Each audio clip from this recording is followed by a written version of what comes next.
እየሞከርኩኝ ነው። ስለ ቤት ኪራይ አይደለም እየሞከርኩኝ ነው፣ ስለ ብዙ ነገር ነው። ብዙዎች እየሞከሩ ነው። በሊቢያ በኩል ድህነትን ለማምለጥ እየሞከሩ ያሉ ስንቶች ናቸው? እየሞከሩ ህንድ ውቅያኖስ ሰምጠው የቀሩ ቤት ይባላል። በየአረብ ሀገራት በየቀኑ ከአረብና ከህንድ ጋር እየታገሉ እየሞከሩ ያሉ ስንቶች ናቸው?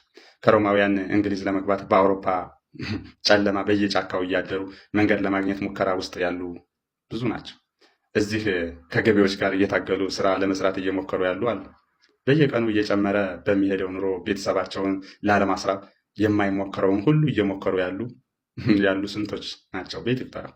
ስራ ለማግኘት ወይም ከስራ ላለመሰናበት ጠዋት ሳይነጋ ወጥተው በጨለማ እየተመለሱ የመኖር ሙከራ ላይ ያሉ በየቤቱ ስንት እንዳለ እናውቀዋለን። ሌላ ሚሊዮኖች እየሞከሩ ነው። ቢቻል የሚያግዛቸው አሊያም የሚታገሳቸው ሰው ቢያገኙ ደስተኞች ናቸው። ሌሎችም ብዙ ሚሊዮኖች ደግሞ ምን እንደሚሞክሩ ከየት ተጀምሮ እንደሚሞከር ጫፍ የጠፋባቸው አሉ። እነዚህም ከዚህ ጋር ነው የሚጀምረው ብሎ የሚጠቁም ቢያገኙ ደስተኛ ናቸው።